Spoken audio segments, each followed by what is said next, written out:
Excellencies, honoured guests, ladies and gentlemen. My name is Todd Harper, and it's my honour as the newly elected President of the NCD Alliance Board of Directors to welcome you to the NCD Alliance's event this evening. I'd like to begin by acknowledging the NCD Alliance's immediate past President, José Luis Castro, for his wise leadership of the past 2 years, and we're all delighted.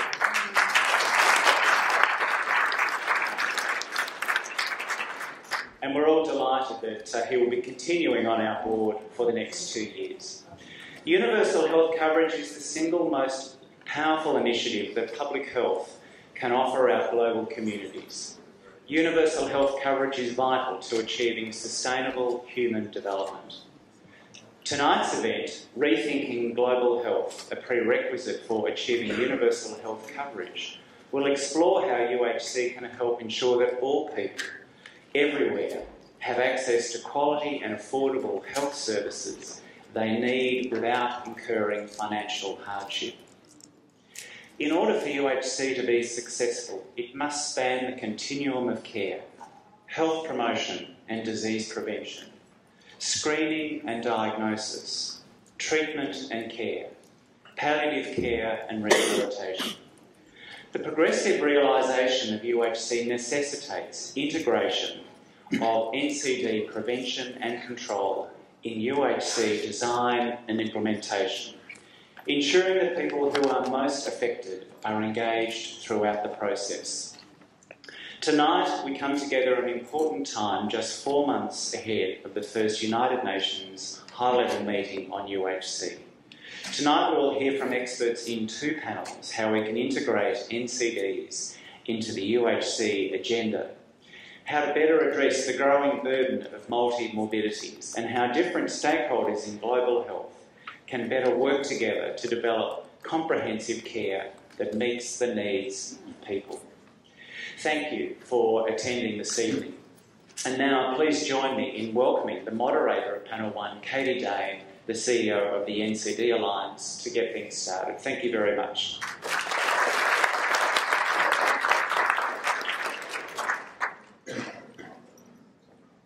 Thanks, Todd, and good evening, everybody. Thank you for taking the time out of your busy WHA schedules to join us this evening for our event, Rethinking Global Health, a prerequisite for universal health coverage.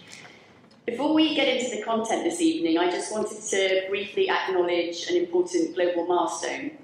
It's actually the NCD Alliance's birthday tonight, or today, I should say.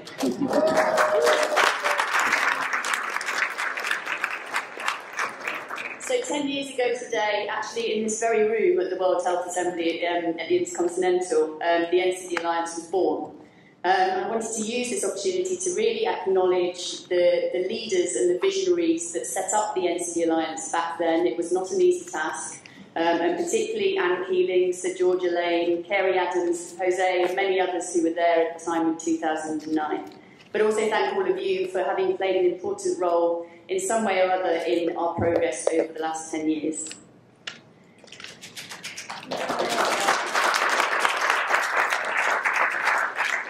So tonight, this evening at our event, we're talking about universal health coverage. That noble cause that strives to change the stark facts that we have in front of us, that half of the world's population is still unable to access health services around the world, and that 100 million people are pushed into extreme poverty each year because of unmanageable costs of healthcare. Now, within UHC, I think it's fair to say that there's a lot of technical jargon that we're all very familiar with in this room. Benefit packages, financial risk protection, out-of-pocket expenditure, you name it, we've got the technical jargon for it. But when you really start breaking down what UHC actually means, it's essentially about a social contract between governments and their population around health. And I think Richard Horton earlier put it so well when he received his well-deserved DG Award for Global Leadership in Health, when he said, "It's an idea for the kind of society we want to live in. Kind, generous, caring and compassionate." But we also know this week, in the lead-up to the World Health Assembly, at the World Health Assembly in the lead-up to the UHC high-level meeting, that the ideology and the concept of UHC is under attack by certain governments. that there are some really serious big political hot potatoes that need to be addressed head-on if we're actually able to see progress this September at the UHC high-level meeting. That disparities and inequities are actually rising rather than waning, and that some governments are trying their best to keep out certain populations from the UHC equation. And that whilst many countries are really taking bold steps on UHC and showing really strong leadership, we know overall that progress on UHC is off track, as is all of the SDG targets on health. So with that context in mind, we're going to have a similar format as we had last year for our event with 2 panels.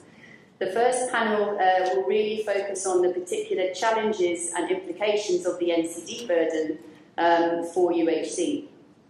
We'll then have our usual physical activity break, some kind of chicken dance to keep everyone moving throughout this busy week by Fiona Bull from WHO.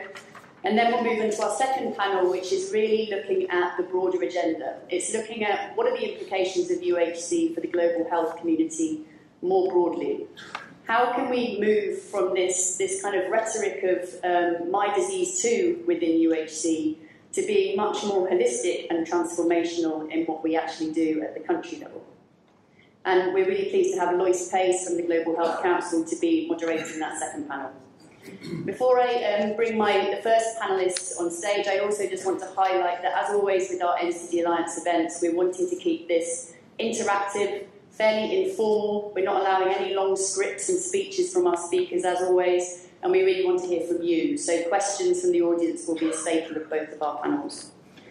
So let me invite our first panellists for panel 1 onto the stage. Really pleased to invite Dr. Ren Mingui, who is the WHO Assistant Director General for UHC, communicable and non-communicable diseases. We also have Dr. Ala Alwan, who is now Minister of Health and Environment in Iraq. We also have Dr. Abel Caballo, who is the Director of NCDs and Health Promotion in Zambia. We have Abish Romero, who is our NCD Alliance Our Views, Our Voices advocate. And we have Dr. Srinath Reddy, who is the President of Public Health Foundation, India. If I could invite all of you up to the stage.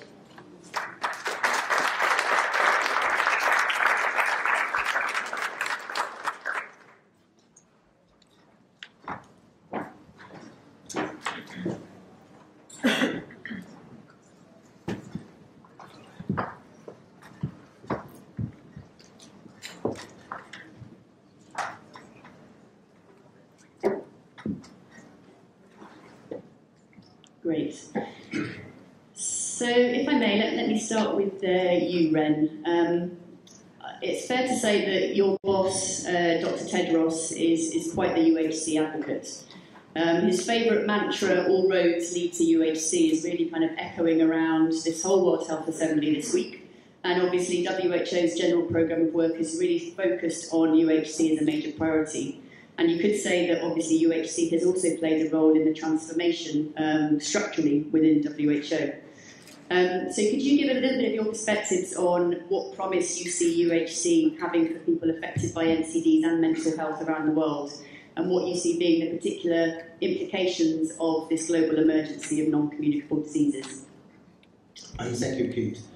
I have to apologize, I need a little bit breeze because I just went to London to another news. Also talking about NCD, because I was introduced by my neighbor sitting safe online and talking about whether I have a NCD function, and I suddenly recognized probably the wrong place talking about NCD. But clearly you see NCD became very important issues and the kind of fashion talks globally. To my understanding, NCD and the mental health condition is a matter of urgency. And clearly it's been silenced for a couple of decades. Now it's good news is put on the table and drawn a high level tension with so many support from political leaders and community, private sector, and academy institutions. The reason for us to understand why NCD is supposed to be in the package of universal health coverage, because it's a matter of, not only a matter of urgency, it's a matter of equity. Because many NCD and mental health conditions create a lot of trouble to the poverty population. who don't have access to affordable and quality services and medicine. We don't have data. No, I do have data, but I don't want to use the data to repeat something you already hear. And we have a very clear data, clearly indicates, more people suffer from NCD and mental health in the lower and middle income country in comparison with other economic categories of country as well. So we think it is human rights, it's about equity. That's why we think that completely in line with UHC spirit, because UHC spirit is to leave no one behind. And second point, which I think is a very important issue, is UHC cannot be empty box. UHC needs very clear sort of elements to make the people, to make the community fully understand what the UHC in their life. We can have a survey. We can have a survey to talk to people in the country where we visit. What do you mean UHC? And maybe people we visit give you a different answer. Probably in general answer from what I understand is UHC means I don't have any problem if I need services about my health problem. And in terms of financial barriers and difficulties for me to see the doctor who can provide good quality and services. Probably that's by UHC. And if we luckily to have a survey with the patient who suffer from a lot of NCD and mental health, they can give you a story. What is the expectation by UHC is I don't need to suffer from such higher expenses about my medicine, treat for UHC and NCD and mental health. And I don't need to go to specialists without clear integration services from my primary healthcare doctor, who's very close to living with me.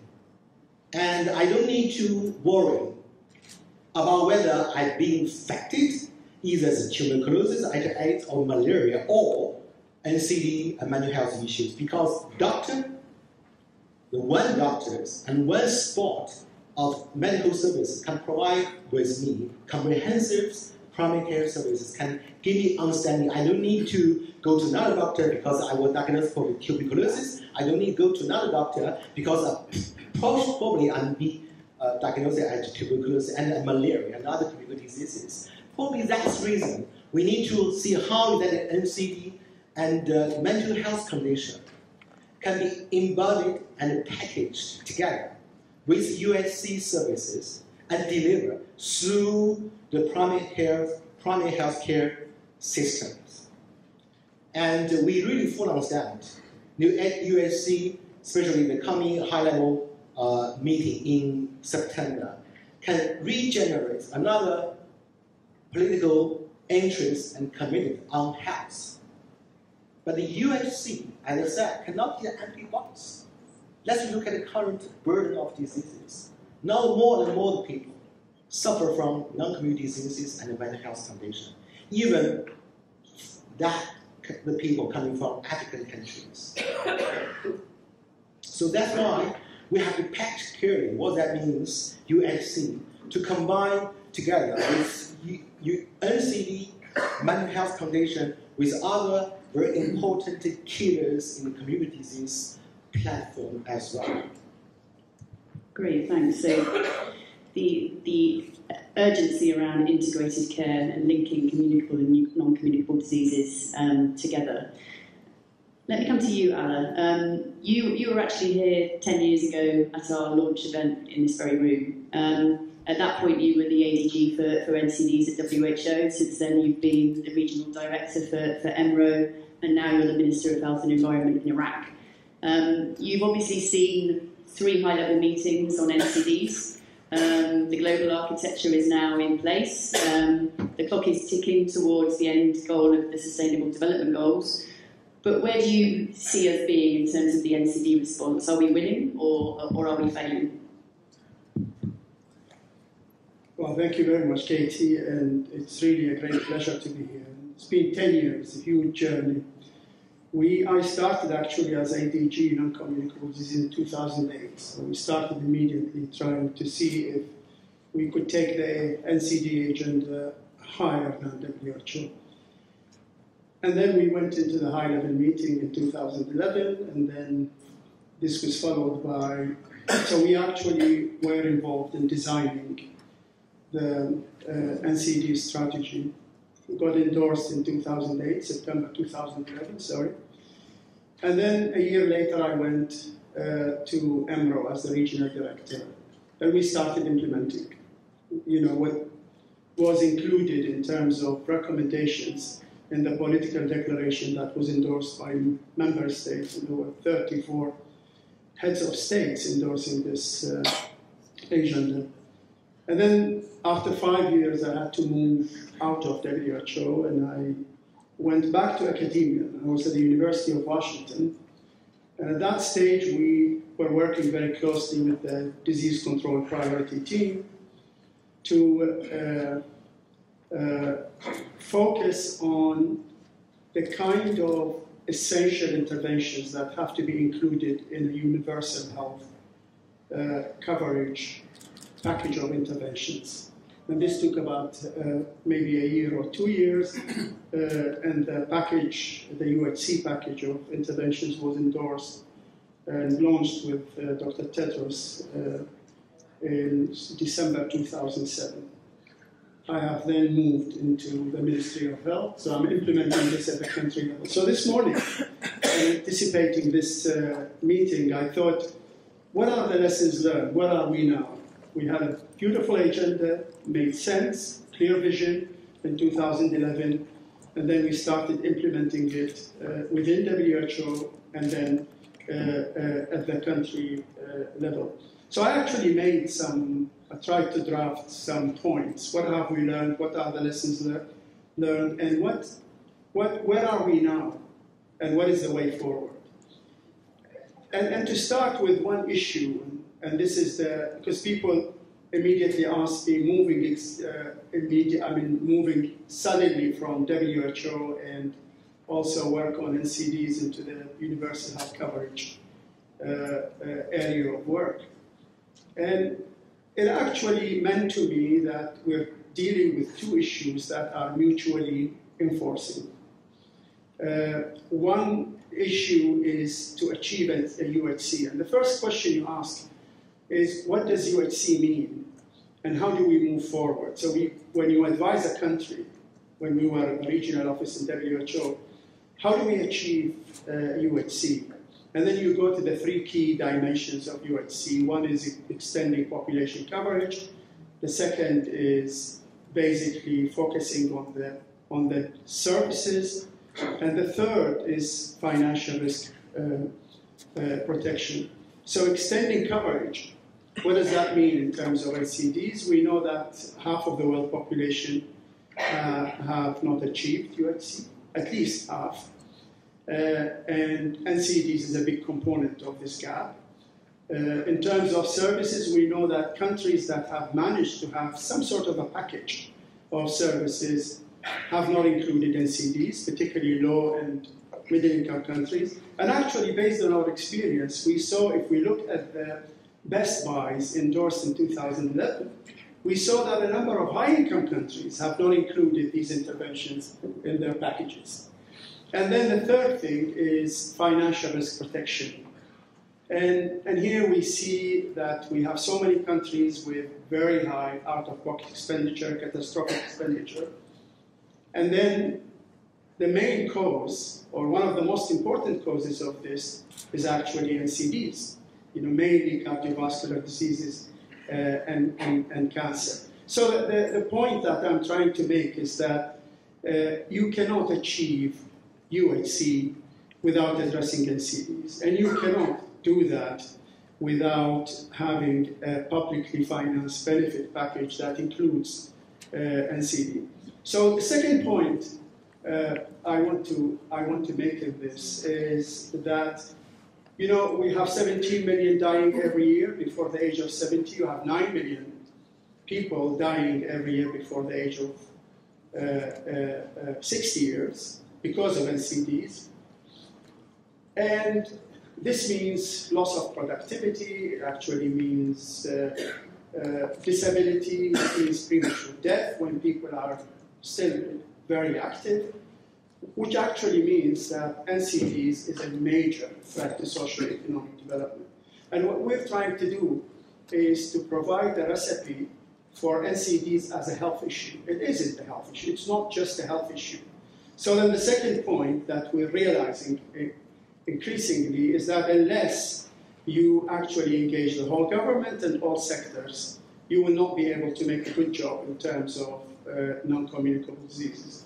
And that is something that you see when you start to implement NCD programs and look at the outcomes. If you really want to monitor what you're doing, and then you want to see some improvement, then without the whole of government approach, it's very little you can do. And then the third point is that the political declaration in 2011 was really great. Sound vision, a clear roadmap, feasible. People understood, and I think this is why countries endorse it, because it makes sense. Everything included makes sense. So what have we done since then, 2011? And I think most of you will agree that the kind of response that we have made is inadequate. It is slow, and it is uneven. So what is the message? Now, 2011 and now, and this is now almost 8 years, do we really need another global movement to rectify this? So I'm just raising this issue because this is extremely important. Fourthly, when you look, why are we having an inadequate response? And there are reasons, and there are very clear reasons. I see them now as a Minister of Health. But I saw them also when I was in charge of a region, talking to countries, trying to implement our 2011 agenda. One reason is the fact that political commitment is still weak. That relates to countries, policymakers in countries, but it's also true when we talk about the international community. Another reason is the lack of progress is the weak health systems. We see weak health systems in many countries, particularly low and middle income countries, and even in some high income countries where there are major gaps, particularly when it comes to UHC and NCDs. And the question, how do we address the health systems? Well, the weakness is in all building blocks. And so if you really want to move forward in UHC and also in NCDs, it's exactly the same thing.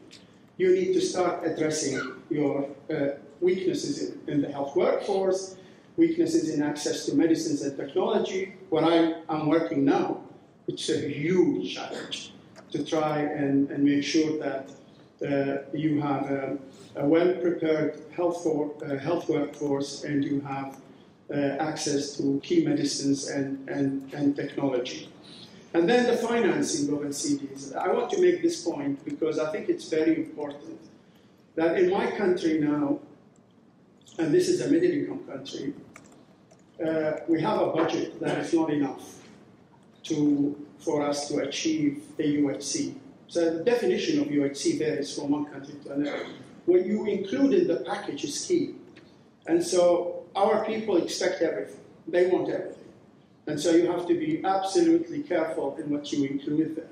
And when you look at the budget you have, even if you select the interventions based on impact, epidemiology, impact, cost effectiveness, and financial risk protection, these are your criteria.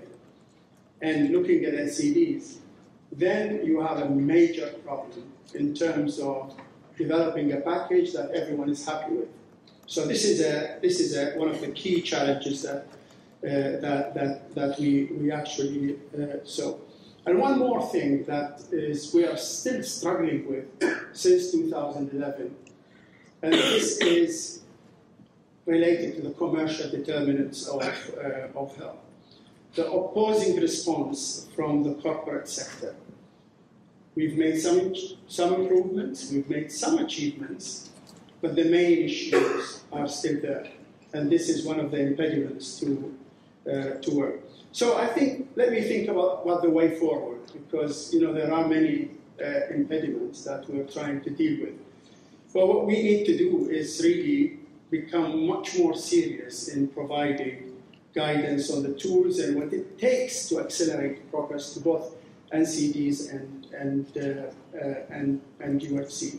So you have a roadmap. You need to have a roadmap for NCDs. Countries are happy; they want to go forward in achieving UHC. But how do you do this? This is a critical thing, and this is something that WHO has to really work hard on delivering. And the same with NCDs. You have a surveillance component, you have a prevention component, and you have also a healthcare component. So critical issue is to try and deliver the technical assistance that countries will definitely need to address more. Thank you. Thanks, Alan. I'd like to come back to a statement that you made during your intervention once we've gone round all of the panellists, which is you can't achieve UHC without NCDs. And I'd like to challenge that because I completely agree from countries with huge burdens on NCDs needing to include it. But around these WHA rooms and side events, all different parts of the global health community are basically saying the same thing. You know, no UHC without HIV/AIDS, no UHC without women and children's health. And so I wonder, I'd like to come back to that after we've gone round to see whether we can kind of unpack that a little bit more. Let me go to Dr. Caballo from Zambia. So I understand that you're a public health specialist, as is your minister as well. And actually, before this event, I was reading the bio of your minister, and it says that he's convinced that a primary healthcare approach for curative and preventative services would yield more sustainable health impacts for the community and the country. Now, that statement to the NCD Alliance and myself makes complete sense. But actually, when you're talking within the UHC discussions, I think what we often see is a focus on prevention and health promotion falling off the side. So can you give your perspectives on how Zambia is taking forward universal health coverage and how you're really ensuring that the preventative element is included in that? Thank you so much. I'm glad to be given this opportunity to speak at this forum. As Zambia, we are not going to be left behind in ensuring that we attain universal health coverage. And of course, you cannot attain it without taking care of the NCDs that are proving to be a burden in the country as well. We are seeing 23% of all deaths that we're experiencing in our facilities due to NCDs. And these are robbing the productive age group in our country. You know, we have a plan to attain a prosperous middle-income country status by the year 2030. And, we've identified health of the citizens as a key driver, to spur us to reach, this goal that we have as a country. So how do we assure health for our citizens who will be productive enough to ensure that they contribute to economic emancipation as a nation? And we've taken UHC as, the goal. By the year 2030, we need to ensure that each and every Zambian, we are 16 million now, as per estimates, has access to health service without any insult to their pocket. And how are we going to achieve attaining UHC? We're using an integrated community, based primary healthcare approach through the continuum of care that is a promotive, preventive. And for those that we fail to catch these two, health promotion and prevention of disease, and fall through the cracks, we're ensuring that we improve the quality of care at the curative stage. And for those that we cure, we need to rehabilitate them. And for those that we fail to do anything about, we need to palliatively care for them so that I think their passing on from this earth is as comfortable as it should be. So our emphasis basically, I think, as we do this, we are saying we need to strengthen our approach towards integrated community-based primary health care as we move towards attaining universal health coverage by the year 2030. And how are we going to do this? By strengthening our health systems. So what is it that is in our health system that we prioritize? To do anything, you need money. So healthcare financing is key. Healthcare financing is key, and it will ensure that all the other systems actually that we have in the building blocks of our healthcare system are taken care of. We are saying when we got proper financing, definitely we'll ensure that we've got our staff, the human resource for health. We've managed to recruit, we've managed to train, we've managed to pay them as we recruit them. We'll be able to ensure that medicines and medical supplies are readily available for financing. So that basically will take care of the issues of drugs and all those that come with that. We are saying we need infrastructure. Even in the remotest part of Zambia, we'll ensure that we put up infrastructure. So far, we are doing well in that, and we've actually, I think, built infrastructure across all levels of care. We are upping the curative quality of care, and we're ensuring that we strengthen the primary health care level. So starting from health posts all the way up to tertiary level facilities, we are trying to ensure that we improve on that. So to achieve our middle income status as a nation, we've got laid out plans that we're following. And as a nation, we are following plans through the Vision 2030 that we have. And we are going step by step by doing 5-year plans, which we call the National Development Plans. And in the National Development Plan, currently we are implementing the 7th one. And in that, there's a chapter on health. And on that chapter on health, which we're calling the National Health Strategic Plan, this time around we're implementing around 2017 to 2021. We've set ourselves legacy goals that will help us strengthen our health systems. And of those systems that we're talking about, healthcare financing, as I've mentioned, human resource for health, and we expect that by the year 2021, we recruit more than 30,000 health workers. Already progress is being made. We've recruited about 20,000 as of 2019, and we're making progress to that. So our resolved conviction as a nation, as Zambia, for us to emancipate ourselves economically, we need a healthy human resource. For a healthy human resource is a wealthy one. And we've taken all diseases that affect us, NCDs, inclusive, communicable diseases on which we have made tremendous progress included. We take it holistically. And we've said, okay, for us to actually attain these robust targets that we've given ourselves, I think it's not a problem for the Ministry of Health at all. It is a problem for everyone.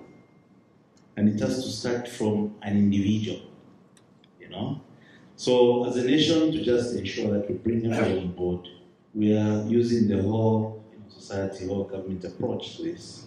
And 2 years ago, the Cabinet of the Republic of Zambia approved the Health Policy Strategy.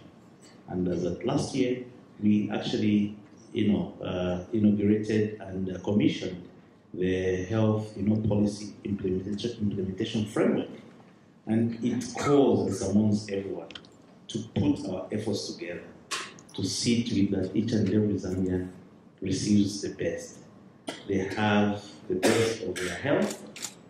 For a healthy population is a wealthy population. And the wealthy population translates into a wealthy nation, which we are targeting to attain at Zambia. So we are moving in that line, and I'm sure I think we will discuss more as we on this panel. Thank you.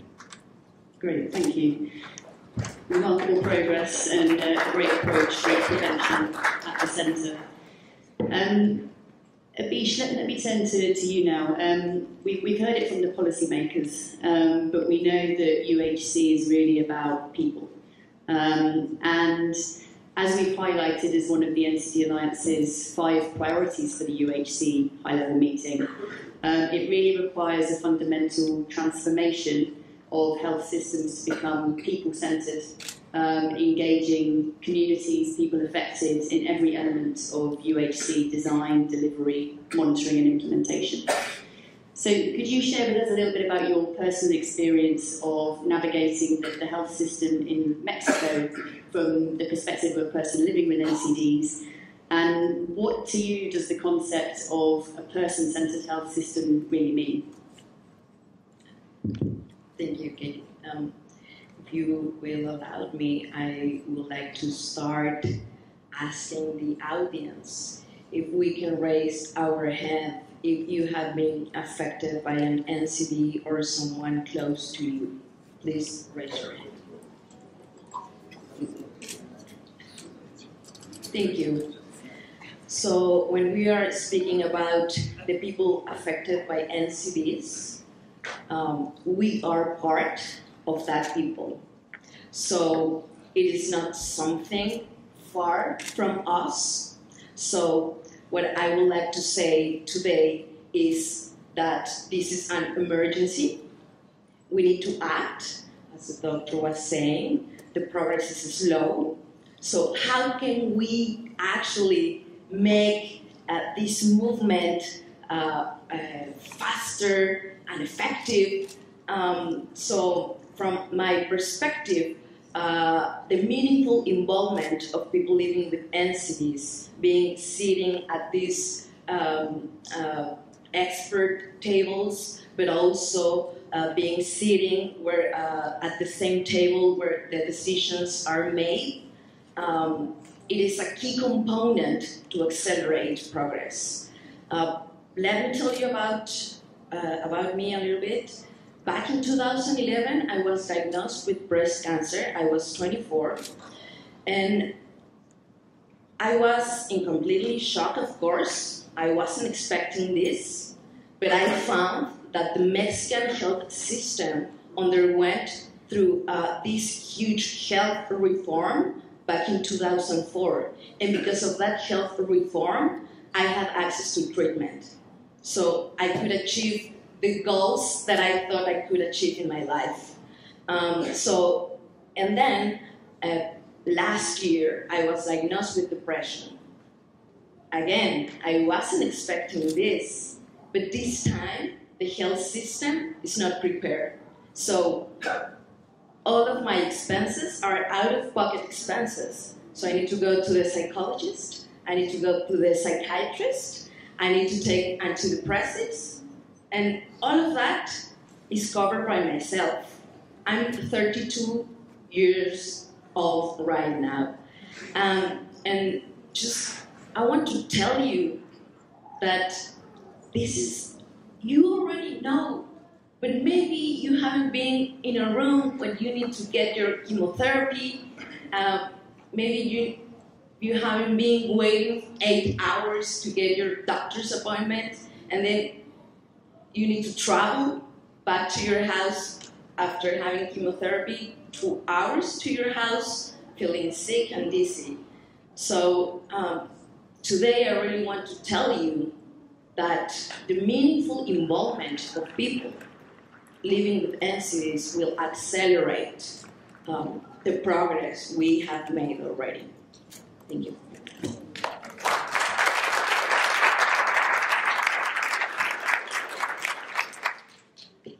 I think it's such an important point around essentially out-of-pocket expenditure for people living with NCDs. It's such a major problem.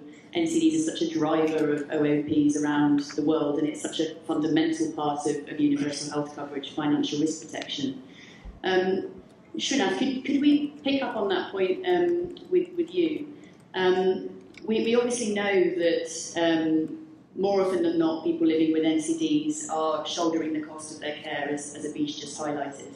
And in fact, over 60% of people living with NCDs have experienced some form of catastrophic health expenditure.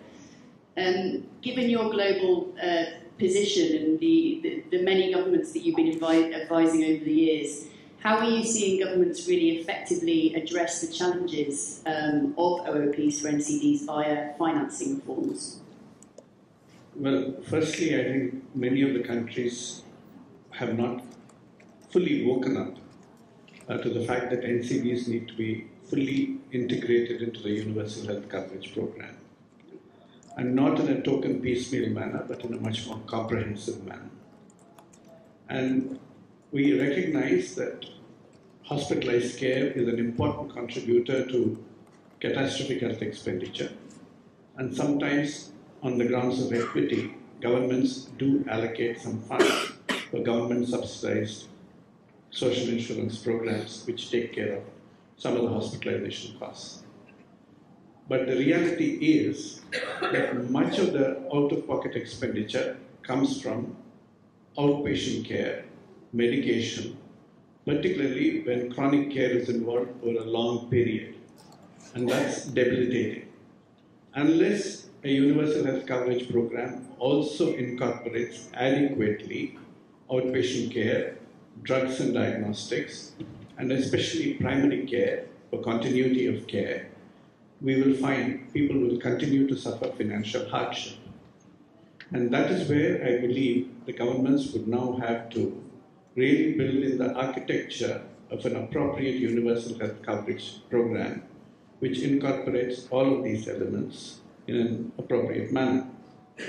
And I think we do need to ensure, and reacting to some of the observations that we've heard earlier from the panel, that health promotion and disease prevention are also very well positioned. I mean, if you do not take care of hypertension and diabetes adequately in primary care from early on with adequate detection and care, you are likely to result in a large number of people progressing to a stage of disease where they will incur high out-of-pocket or catastrophic health expenditure. Therefore, an adequate emphasis on a strong primary healthcare system is absolutely important. And there again, drugs and diagnostics become also an important element. But health promotion and disease prevention go beyond mere drugs and diagnostics or procedures. And that is where there's a great opportunity in primary health care. And even in India, as now our new national health policy and the national health mission are being recast, the whole idea is to make the frontline health outposts, the health sub-centers, the areas not only for adequate early primary care, but also for health promotion and promoting wellness. And one of the elements that has been mentioned, for example, is multisectoral collaboration, which Ala had mentioned as a very important element. The problem is that health ministries feel disempowered to deal with other ministries, and even health advocates feel somewhat limited in their ability to influence policies of other sectors. On the other hand, a strong primary healthcare system can enable a good conversation with the people on the risk factors and determinants of what are propelling the NCDs and what are causing the problems. And that a level of health literacy, when it becomes a regular feature of the health system, can actually create a popular demand for policy changes, which then become a pressure point on other sectors to act.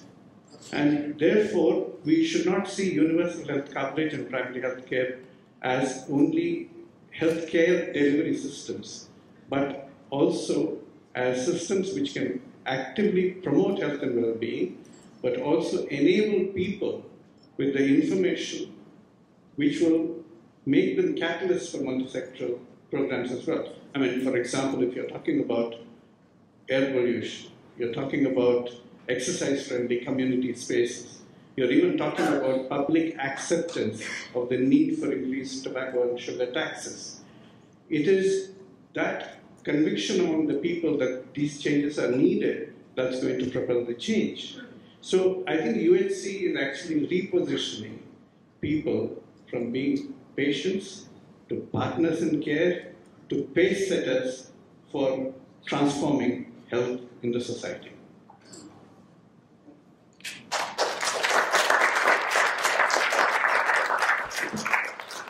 That concept of moving from patients to partners is absolutely fundamental to what the NCD Alliance has been advocating for, so I really like that last comment. I've got tons of questions that I want to ask the panel, and I obviously kind of challenged them around that question around should we be advocating for you can't achieve UHC without NCDs, but I want to make sure that we've got enough time for questions from you all. So we've got about 10 minutes, and I suggest we take a few questions at once. We'll come back to the panellists for answers and closing remarks in one, because then we'll have to move on to panel 2. So if you could put your hand up, we've got a couple of roaming mics, and if you could also introduce yourself, say who you are and what organisation you're from. So we'll go to Rachel over here and then Flo over there. Thank you so much. It's really great to see the stellar panel here and hear the comments. And I'm deeply affected by Ala's comments about sort of the challenges at the ground level, and have to appreciate how forceful he was in saying to the Disease Control Priorities Project, we need to look at the high priority essential package. We can't just look at the essential package, because countries can't afford even what we think is essential, and we have to start somewhere. So it's really interesting to hear even that sounds like a high mountain to climb when you're minister again. So thank you to the whole panel. I want to raise a challenge, I guess. I think what we're hearing is that progress has been rather slow. I think all of us sometimes feel frustrated. We have to be optimistic, we have to be patient, because this is the world that we live in, but still it can be frustrating, and I hear that from members of the panel, deeply from the individual experience that you have had, Abish, and from others. But I want to challenge us to think beyond the health system, beyond the best buys, beyond the solutions that we know work, training healthcare workers and many other things that we know work and are needed, to how do we really achieve some transformation that fits the SDG aspirations, that crosses all of these lines, and how can we make some progress on that so that we can actually achieve some sort of a new vision of where we need to go. And I'm sorry for that sort of big global challenge, but I really think we all have to start demanding something much more. And I just spoke earlier with someone today about looking across sectors and measuring what they're spending so that they can be a part of this goal, which you've spoken about, Minister, very clearly. So can we talk about a few places to start there? Thank you. Great. Let's go over to Florence. We can take a couple more, so please put your hands up if you'd like to ask a question. Thank you, Katie. So my name is Florence Bertoletti from the World Heart Federation. Likewise, I would like to really thank the panel. Very, very interesting comments. But I would like to go back to what you said, sir, when you humbly acknowledge that you don't have enough of a budget in your ministry to achieve universal health coverage. And all of us, we kind of know, and we've heard over the past 10 years, not only how NCDs are important, but also universal health coverage, and you've made a plea. I'm going to ask you, the Ministers of Health who are in this room, a question. In the Best Buys, also promoted by the high-level task force of Mr. Bloomberg and also the World Bank, we have a solution which is a win-win-win, which is to, as you mentioned, sir, the taxes on tobacco, on sugar, and on alcohol. And we also know that this tool, which could have an immediate impact, not only on reducing the consumption of tobacco and alcohol and unhealthy commodities, but could actually raise revenues within each of your government. So my question to you is, are you in dialogue with your ministries of finance, and what is their attitude towards this tool that we have, which is taxing unhealthy commodities? We know it's not easy. My question is, have you tried, and what was their answer? Any final calls for the floor? Nope. We'll go straight back to the panel then. So we've got a call to action from Rachel Nugent. How can we think about a more transformational approach for UHC that goes well beyond the health sector to bring in the whole focus on well-being, which is at the centre of SDGs, And then Florence's question around how are we engaging ministries of finance in these discussions, given that UHC is so dependent on health financing, as our colleague from Zambia said. I'll throw in my third challenge, which is, should we be talking about no UHC without NCDs, or should we be using different language, given that this is meant to be a holistic agenda? We'll go down the panellists, and each of you, no more than 1 minute to answer all of those questions in your closing remarks. Over to you. Thank you, Katie. On your last question, NCDs are very common in low-income countries. And so we're talking about some low-income countries with a prevalence of high blood pressure of 25%. Africa is an example. Strokes. Talking about diabetes in some low-income countries with a prevalence of more than 10%. So they are common problems. They cannot be outside the UHC. And the second point in relation to this is that we're talking about the criteria for including in the package, the UHC package, is to have a high impact, an intervention which is cost-effective and affordable and provides financial protection. And many of the NCD best buys actually meet these criteria. So you were challenging this. I think it would be extremely difficult to imagine that we could have a UHC package that is meaningful to the population without NCDs. On financing, very interesting question, because this is our day-to-day problem. So we have 3 areas where we are working on. One is to try and advocate for the government to increase the share of health in the government budget, and we're using a number of ways to do this, including reprioritizing the government budget. You know, the reprioritizing of how the budget is actually developed. The second is to have additional sources of funding apart from what the government will provide. So, talking now about the health insurance scheme, and we're designing one. We're talking about innovative financing. Of course, tobacco is one, but there are many other ways of innovative financing. As an oil-producing country, fuel is cheap in our country, so we're talking seriously about removing some of the subsidies on oil with some earmarking on for health. And the third thing is to try and rationalize expenditure on health. How can you get more health for the money that you actually have?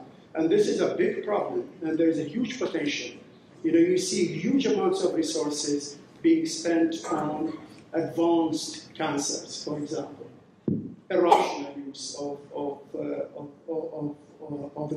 expenditures. So these are the kinds of, I think, issues they're not easy, struggling with, but these, at least there is clarity on ways that we could actually increase financing for both health and for NCDs, for UHC and for NCDs. And just a quick one, a very difficult question, Rachel.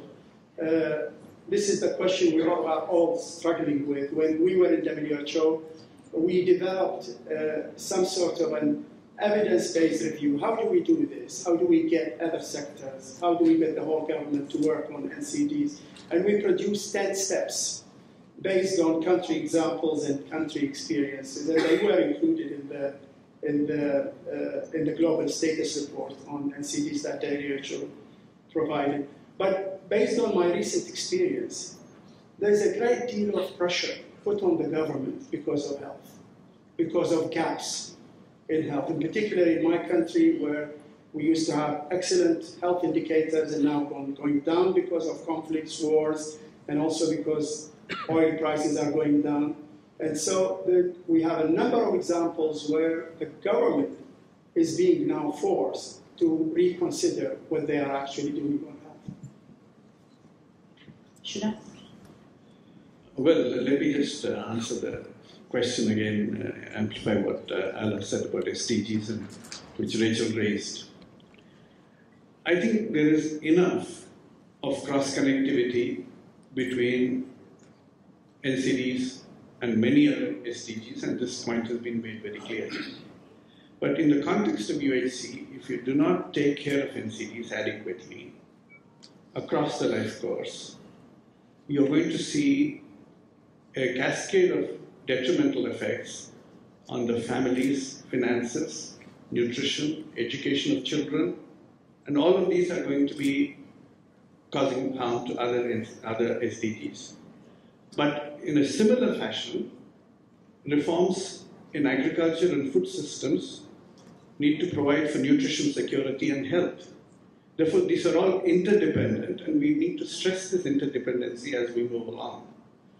And certainly in terms of taxation, I believe there is a very strong case for taxing, both for reducing consumption and for mobilizing resources. We've seen some examples from Philippines, for example, where raised tobacco taxes have yielded revenues which have been plowed back into the universal health coverage scheme. So I think these are some of the lessons that we need to be sharing across the world. But I think the critical element is, Katie, as you said, it's not just no UHC without NCDs. We are talking about a UHC which addresses the health problems of the whole community, the whole family. And therefore, we are not competing with HIV/AIDS, or we're not competing with tuberculosis. We are saying that everybody deserves health and well-being across the life course. And therefore, we are part of the picture, and if we are not part of the picture, neither is health delivered, nor are the other SDGs protected. Great. Ren, closing remarks from your side. I think clearly NCDA and Mental Health Foundation have been addressed in a system approach rather than just disease programs. And that's exactly in line with UHC, because UHC is about systems, multi-sector approach to address all the health issues in the country level. But I want to have comments about the investment, the issues. Clearly, we never have a day about the health we have enough financial resources in the country. Never, ever. Don't dream that day.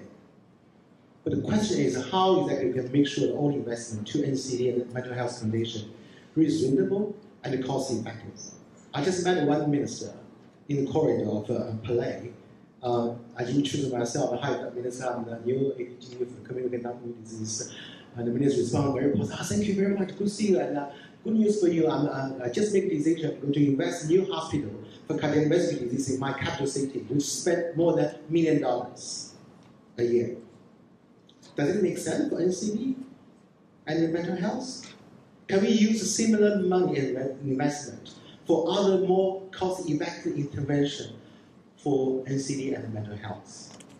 So I think the investment, when we talk about investment, not just about the value and the science, we have to talk about the quality. Probably have to change the substance, the quality of UHC and NCD mental health. Second point I want to highlight, we're working in this changing environment clearly.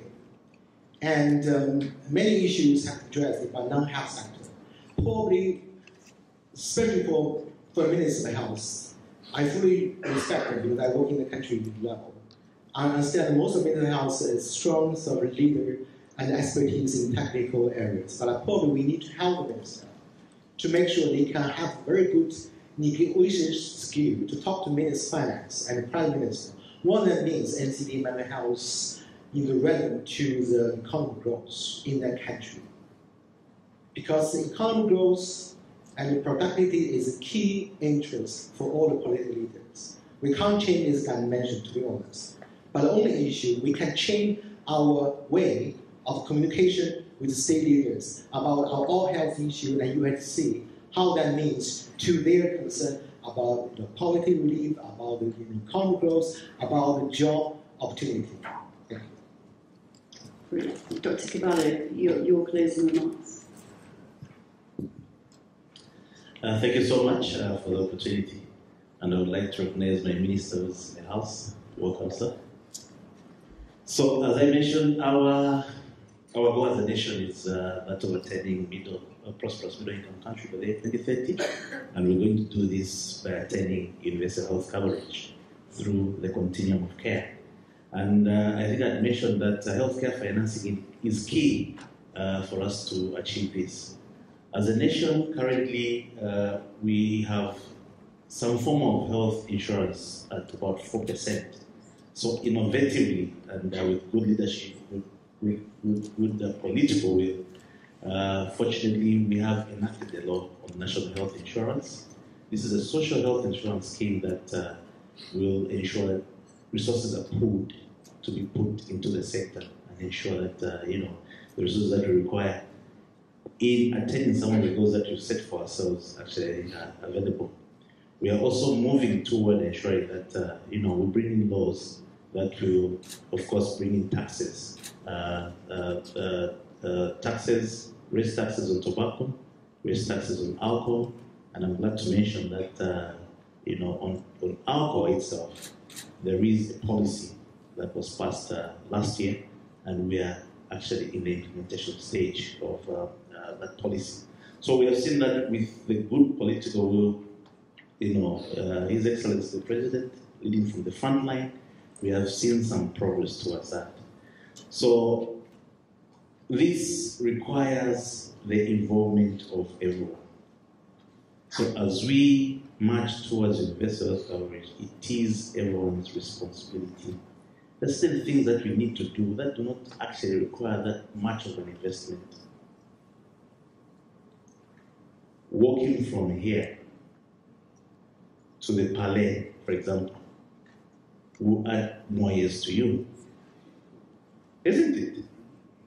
So health and well-being towards universal health coverage is your responsibility. It is my responsibility. So as we march towards universal health coverage, we're looking at a healthy and a well citizen. And for us to achieve that, that is the responsibility of that individual. So as a nation, definitely we require the involvement of everyone. And we have also in place a health policy that surmounts all sectors to ensure that this march towards UHC is not a Ministry of Health agenda alone. It's for all key stakeholders. We need infrastructure people, engineers to come on board. They need to enable what we talk about in terms of health promotion. We tell people to walk and then they do not have any, walking tracks. So as they're constructing the roads, they need to ensure that there's somewhere where people will use to do their job safely, so they don't find themselves injured because of being bashed by a car. We need to ensure that the water utility companies provide us with good, clean drinking water to avoid the diarrheal diseases that we may experience. So we are taking the burden of disease that we have in this nation holistically, both communicable and non-communicable. And as we march towards universal health coverage, we are summoning everyone. Like I say, it is our responsibility. It is your responsibility. And I would like the whole audience, honorable ministers available, and everyone, to just repeat after me. Health and well-being towards universal health coverage is my responsibility. Health and well-being towards universal health coverage is my responsibility. We all have a role to play. Thank you.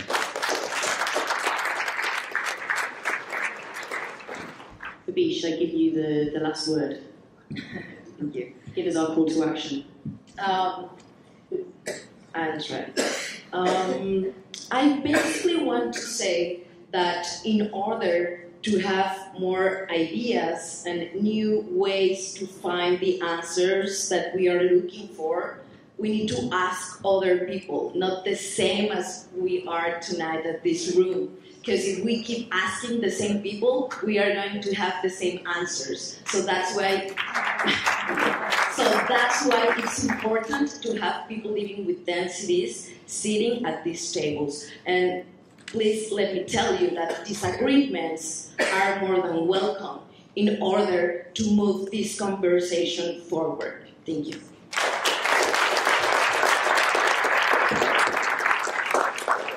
So with that, let me thank our fantastic panellists for this first part of the evening, which is focused on NCDs and universal health coverage. Please join me in thanking them. Okay, we are going to get into the second panel. I promise there is cake at the end. By the way, happy birthday to NCD Alliance. I'm very proud to have been one of the people in this room when it launched. And I just think it's been incredible, all the success we have seen over the years. And I want to acknowledge them and thank them for always being so inclusive with their message and their mission. I think the NCD community could have easily come out and said NCDs all the time, and I believe that all of our champions have been quite deliberate in their inclusion of global health as part of their message and their agenda. And I think that's evidenced by this panel here that I have the pleasure of moderating. So with that, I'll give you my thoughts on how this came to be and how we'd like to frame this discussion, and then I'll dispense with all the protocol by introducing the various panelists that will be on stage with me. And then we'll have a nice informal conversation. So first off, I think there's this theme that comes to mind for me around the promise of UHC. And Katie alluded to this, right? But even the session itself is, at least in my packet, it's called Joining Forces. And so that's, really around unifying and revolutionizing around universal health coverage. But that really requires changing the mindset, I think, from what has been a mindset of risk to maybe a focus on reward. And so I think I'd be interested in talking about that with the panelists this evening, really digging into how we can be bold and brave in our pursuit of UHC, particularly in global health, broadly speaking. I think the other thing that comes to mind for me is the power of leverage. Again, obvious that we are stronger together, and people have heard me talk about the fact that we are all across various global health priorities kind of struggling to get across the finish line, and yet we sometimes resist the urge to come together across that line and celebrate jointly. And so I do think that UHC offers this or demonstrates somehow the power of leverage should we choose to embrace it. And then finally, the theme that arose even in the first panel for me around this panel is people first, and remembering that people are not individual diseases. We heard from Abish, if we're diagnosed with depression, if we are diagnosed with breast cancer, if we have dual conditions of HIV and heart disease, I mean, we know this, and yet we have not yet shifted the way we operate to truly honor this about the people we serve. So with that in mind, we will have a panel I'm very excited about of rockstar global health players. No pressure, guys. But I'm very much looking forward to this group, and I know that we will not be at a loss for words, or I doubt we will be. Again, I will formally introduce them, and then we'll get into it, starting with Dr. Katinji Gitahi, who's the Group CEO of AMREF Health Africa, which he joined back in 2015. He was with Smile Train International previously, and he has also held positions in marketing and communications as well as in the private sector in this space. And you can come on up as I introduce you. I think I saw you trying to come up, and you're more than welcome to grace the stage. Next, we have Dr. Shannon Hayter with UNH, which she just joined as their Deputy Executive Director. It's great to see her, although we miss her in the U.S., where she served in a leadership position at the U.S. Centers for Disease Control, and also has worked with NGOs, local or city governments, and so she comes with a rich set of perspectives on this issue as well. We have Dr. Marie Hauerslev, who is the chair-elect at NCD Child. I believe she just got her medical degree as well, so let's congratulate her. She has come to the stage. And she's also served as Vice President for External Affairs at IFMSA, the International Federation of Medical Students Associations, and played a very important role liaising with WHO and other UN bodies on their policy agenda. We have Dr. Anders Nordström, who is the Ambassador for Global Health at the Swedish Ministry for Foreign Affairs. Anders needs no introduction, but has done a lot here at WHO, obviously, held a number of leadership positions, and currently sits on the board of UNAIDS and Gavi, and is also an alternate board member at the Global Fund. And finally, speaking of the Global Fund, we have the Executive Director here with us, Peter Sands, who joined Global Fund after serving as CEO of Standard Chartered Bank. And in addition to his experience as an NGO leader and in the financial sector, he's done some research on financial markets and plays as a thought leader with World Economic Forum and some other bodies. So all that said, let's get into it. But please join me in welcoming our panel to the stage. Thank you.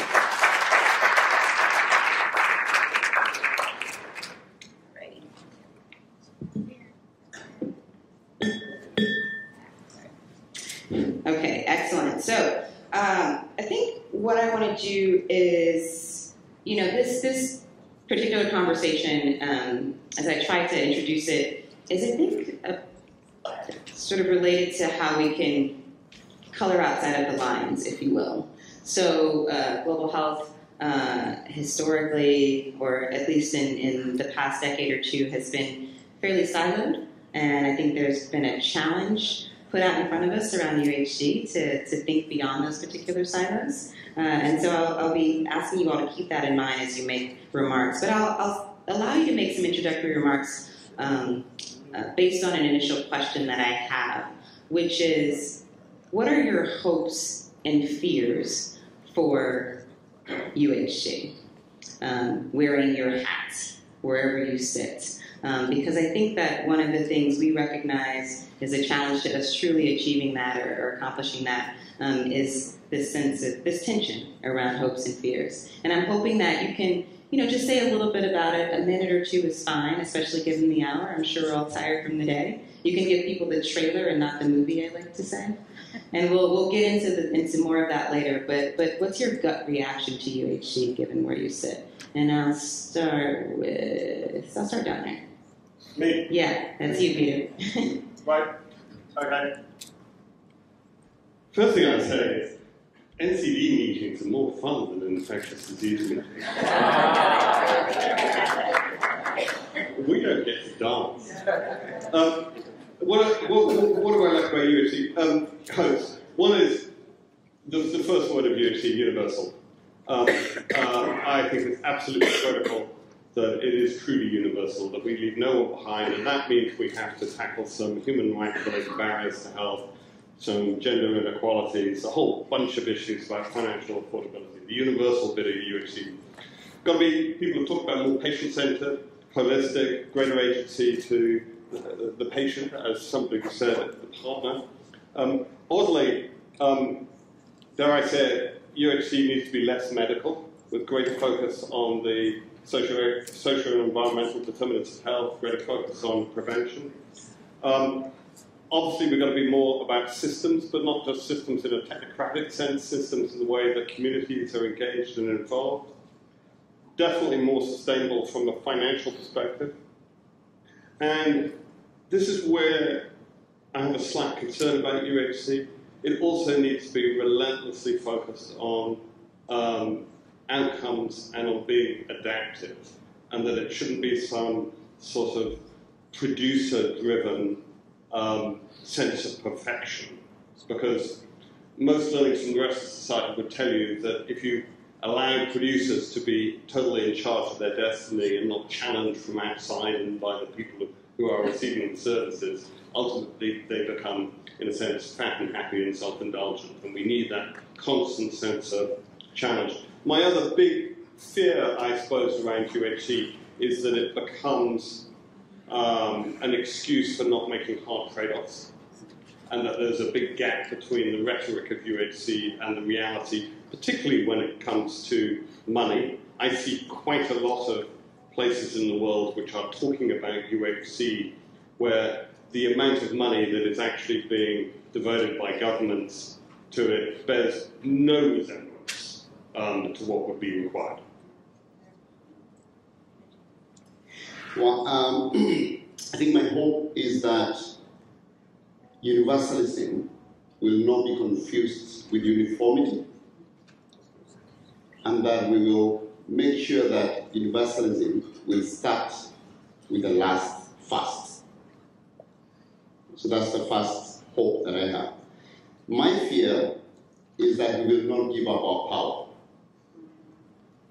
That we will want to keep our power where it is, and we'll tend to bend the UHC goal to fit to our power.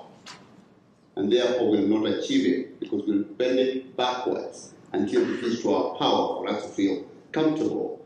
And that is something I'll talk about a little later.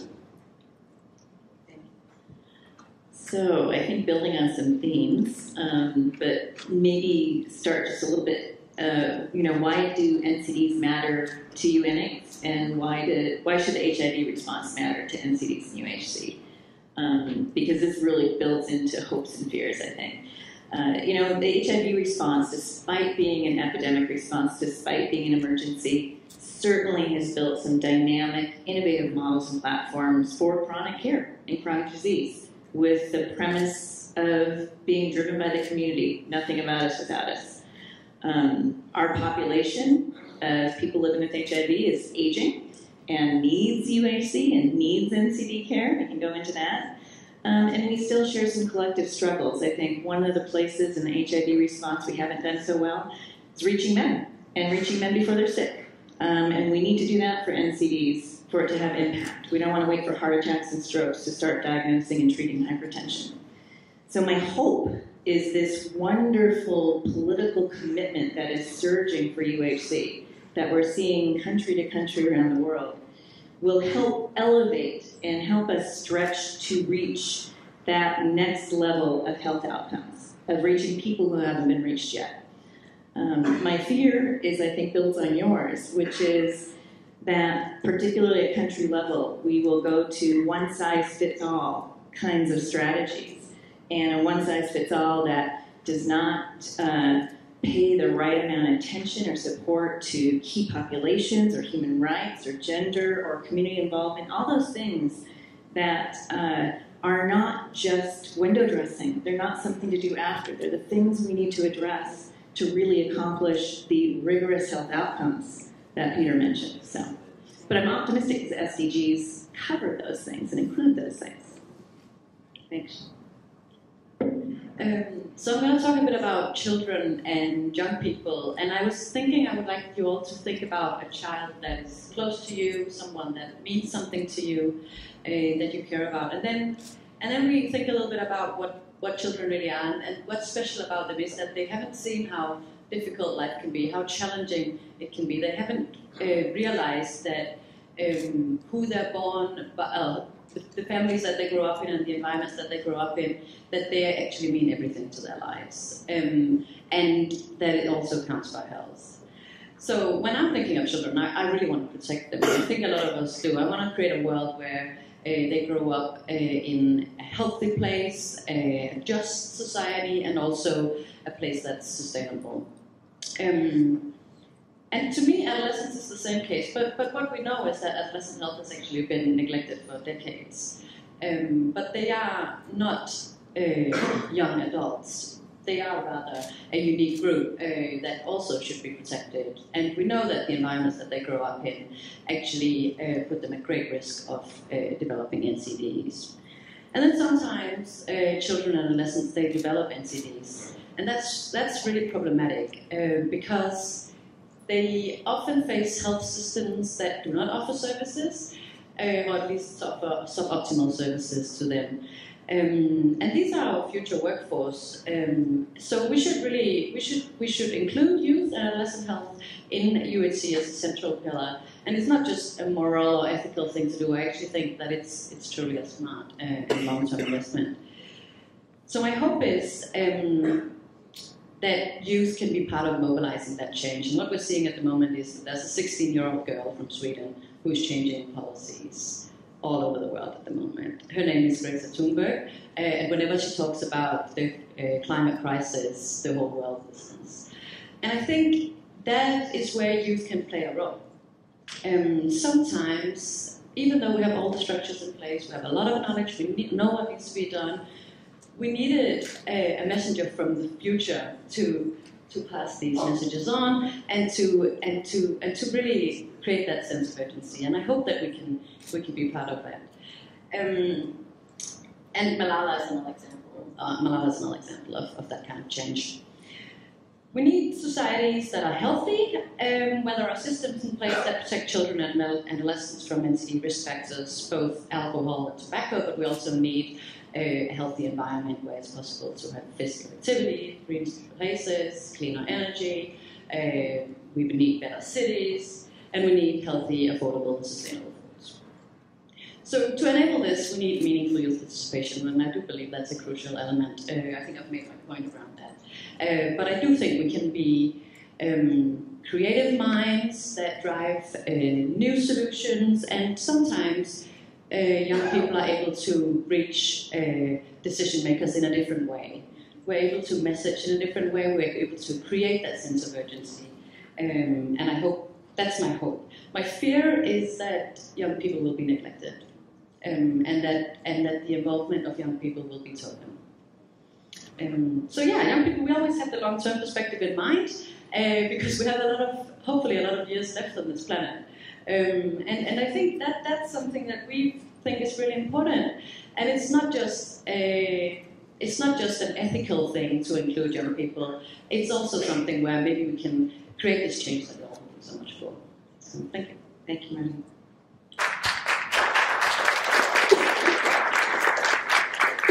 Thank you. Perhaps, Marie, you could join Greta then and start a movement for health then.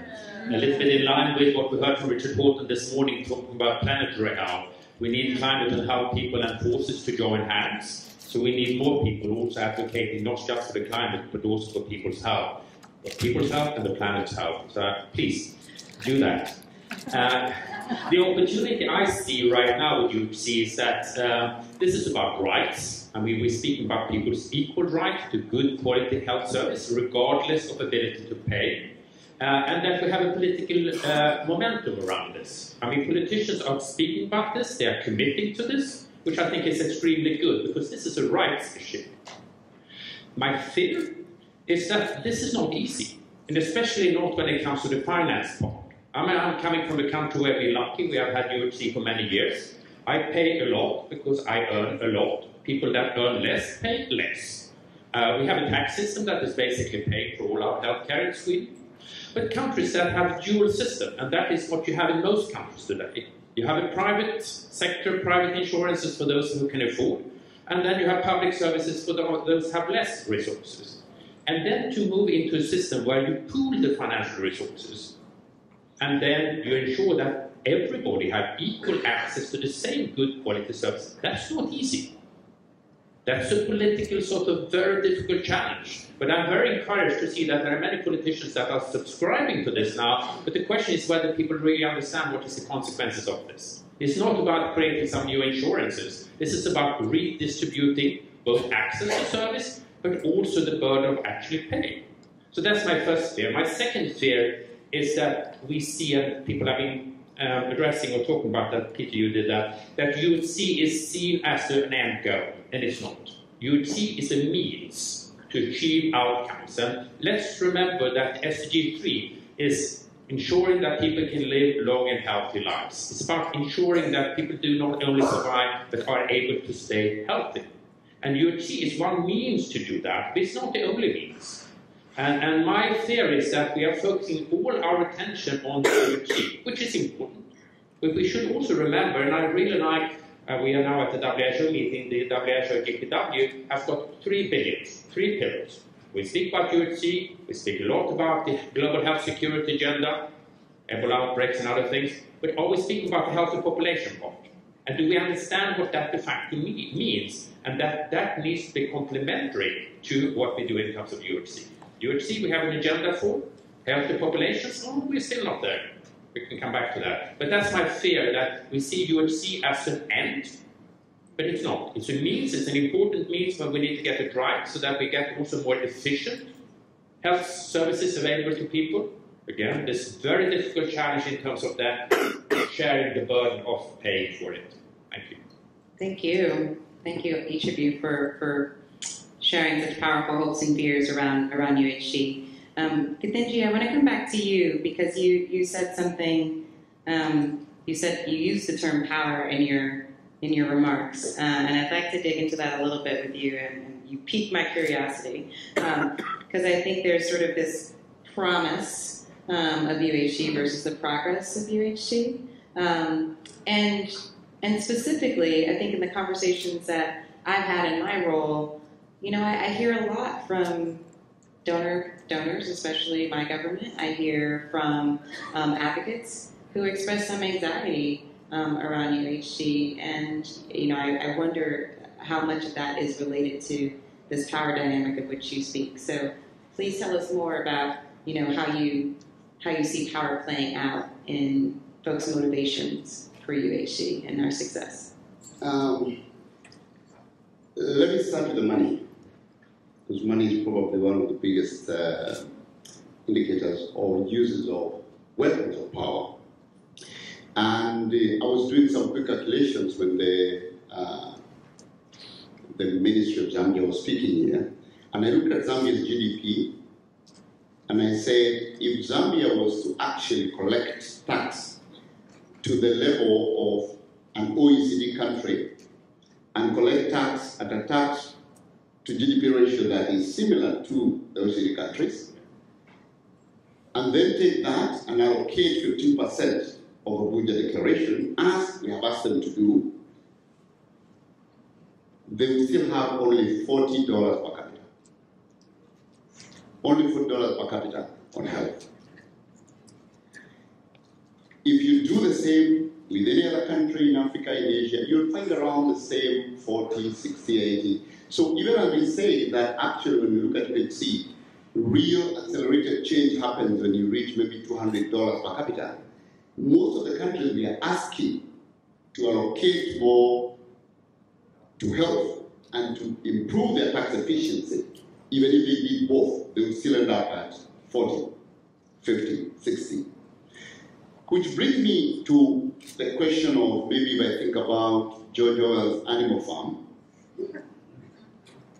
and think about power from that point of view, and think about some animals being more equal than others. And I think in the form of UHC, the poor are more equal than others. And if you have to think about that $40, you have to think about who has the power to use it. And I think the question about organization comes in Zambia, in Malawi, in Kenya, and Uganda. And this is why I talked about universalism not being confused with uniformity. Because we tend to look at UHC as somewhere where we all sit together like this, and we look at the resources available and we share. And we share it across essential services, we share it across populations equally. In a way, we talk about equality. But actually, UHC is about equity. It's about those who are behind taking more. It's about saying that those who have little in life deserve more in law. And this is the reason why, even as we looked at the, when we looked at the high-level asks, the key asks for the high-level meeting, if you look at those, we talked about number one is political leadership and looking at health as a social contract with the people, number one. Number two, we looked at leaving no one behind and using the equity as a framework. Number three, we talked about legislation and regulation because it is necessary to protect the vulnerable. So this is about power, number one, about who owns the power, who has, and the role of government in redistributing the power. That's number one. Number two, on power, is to think about all of us talking about UHC and the power we hold. When we talk about private sector, we have to ask ourselves as they come to the table of the multi-stakeholder collaboration, what power do they come with? When we talk about my friend Peter Sanders, Global Fund, what power do they come with? When we talk about health workers, what power do they come into the table? And if you did a power equation, how much power do the vulnerable have? So the question about power is, are we willing to give up our power so that we can achieve an equitable universal coverage? And power can be described in many ways. It can be described for private sector in their brands. Their brands are their power. They can be described in terms of their margins in pricing. That's their power. It can be described in terms of, for civil society organizations, the fact that they have access, to funders and donors. For governments, it's in their laws and the police and all these things. So how do we give up this power so that when we get to the table to talk about the goal of achieving equitable universal coverage and health for all, we come with all our power. We put our power aside And therefore, we don't bear UHC to fit our power. And this is the reason that Kate was talking about earlier about saying, there can be no UHC without NCD. So we're using our power as NCD people to make sure that we bend UHC to our achievement. And I think this power game and power analysis is going to be a major factor as we move towards September. We have governments that have said unless there is no migration in that document, we will not sign it. So using their power to actually influence the goal. We have governments who say unless there is no taxation on confectionaries, we will, if you remove taxation on confectionaries, then we are happy to sign the UHC document. That's power. So I think one of the biggest issues we have to discuss as we move towards the high-level meeting and whether we are going to achieve UHC and even post the statement and the declaration is the power equation and how we use our power and how many of us are willing to put our power outside the door as we enter into the room for us to discuss UHC.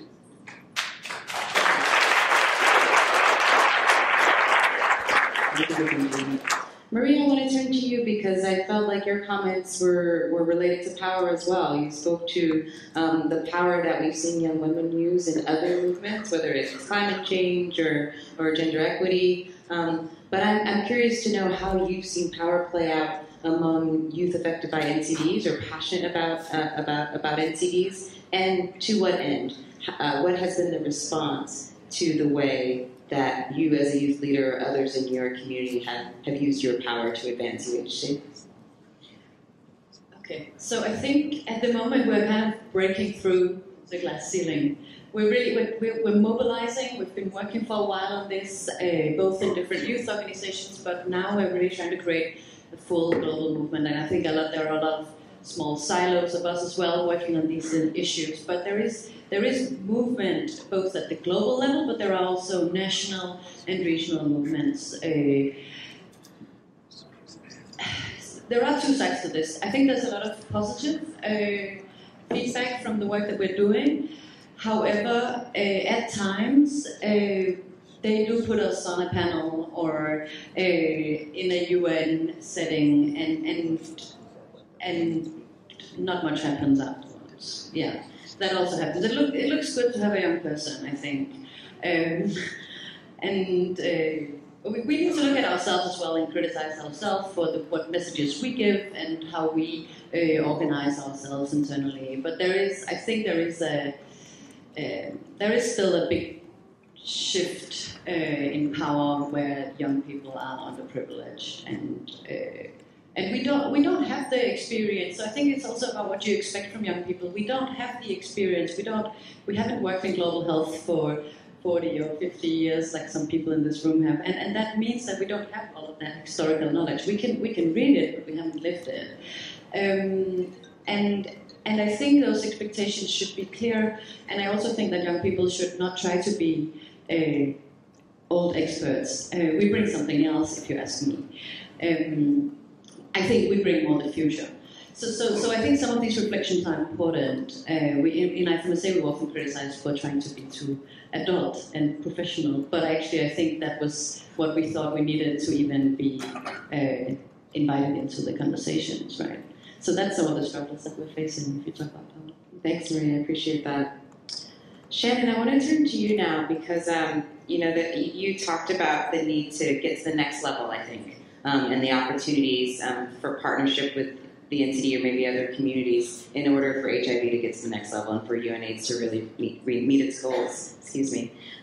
Excuse me. Given everything we've seen come out of the HIV/AIDS movement, right, and how powerful you all have been to continue with that theme, I'm curious to know.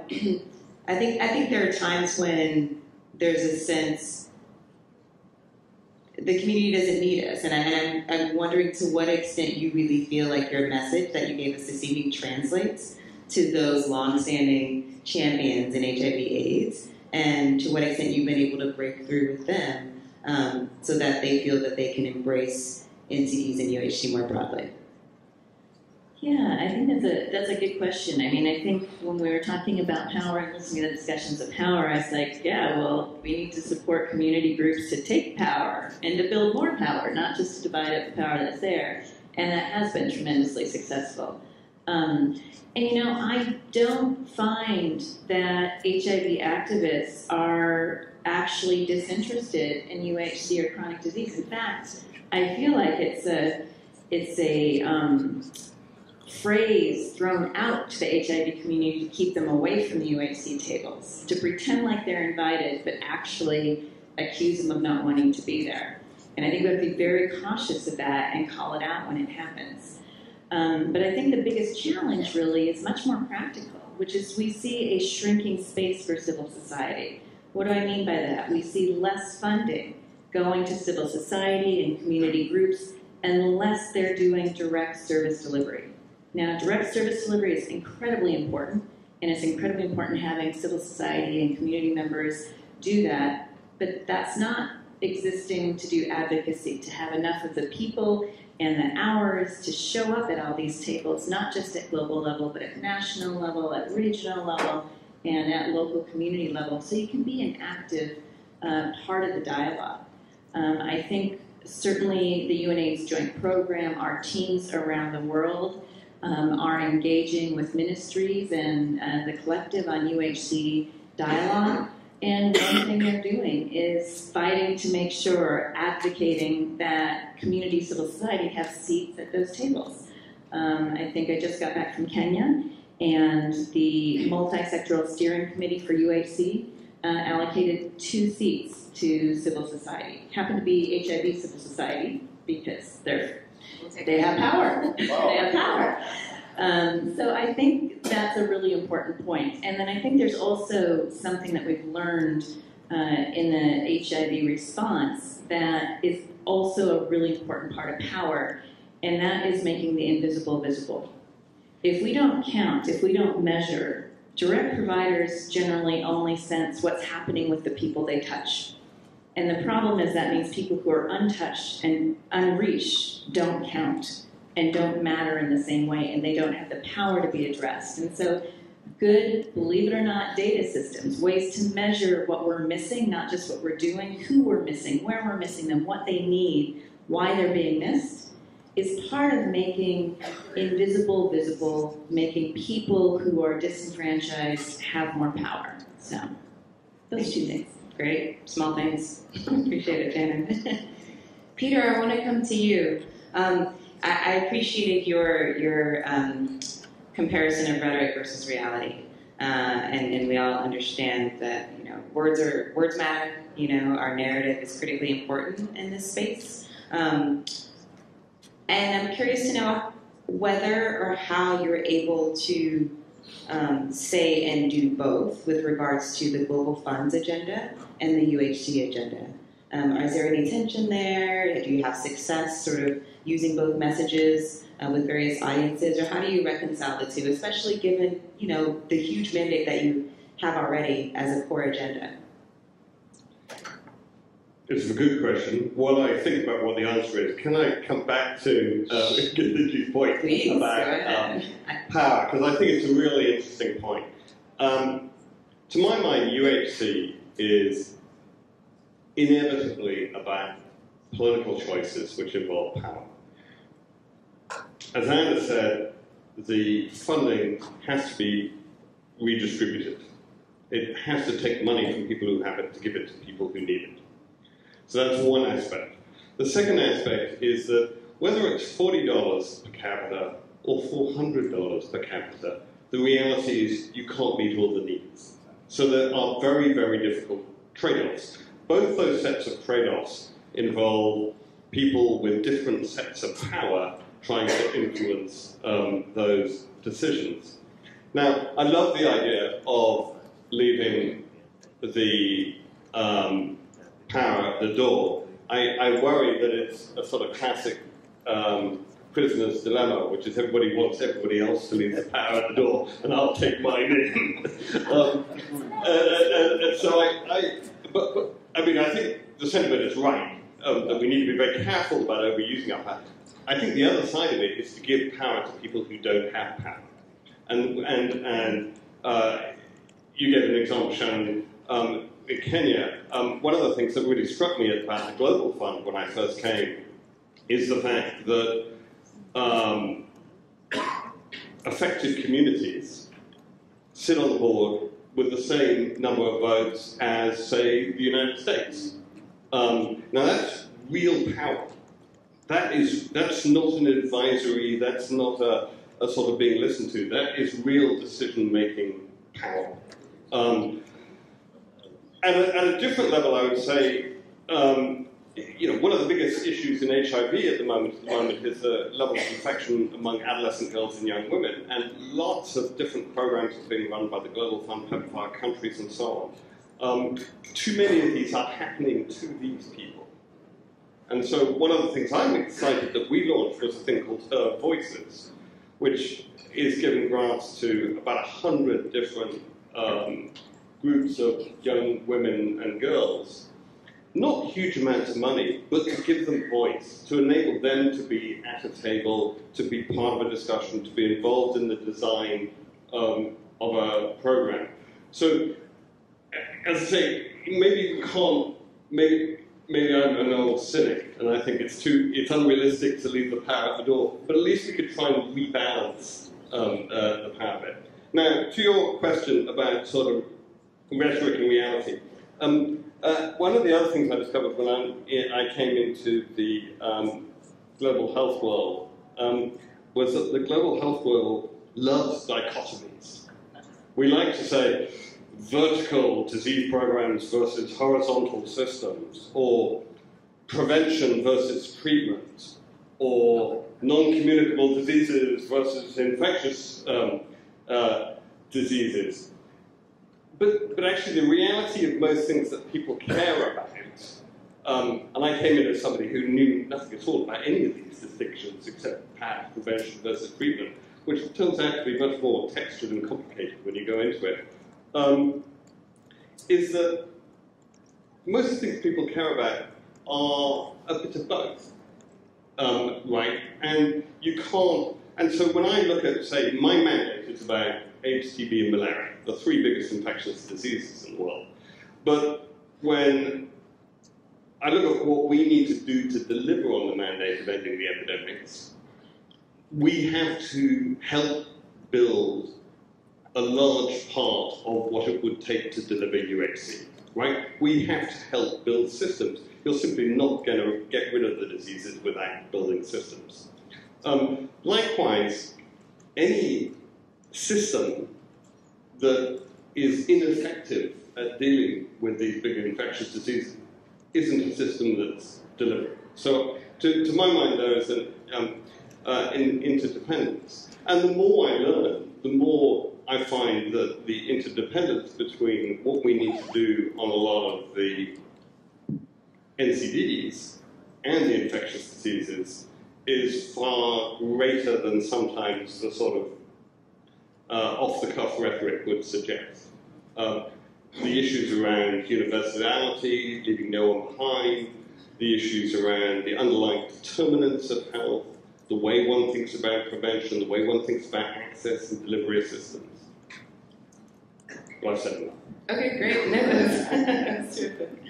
And Anders, I want to stay on the theme of messaging with you as well, because and you've been quite vocal about this, right? How we ideally shift not just our talking points, but our actions from sort of an MDG mindset or framework to one that's best suited for the SDGs, and that's been echoed by the leadership of my board and others. So thank you for that. I think there's also this shift from health care to health, period, that I know you've talked about needs to happen. But, I'm curious as well how that's resonating. It makes a lot of sense, I think, to those of us in this room, and we've heard Peter echo that too, but in your conversations as Global Health Ambassador for Sweden, is that landing well? Are you getting pushback on that?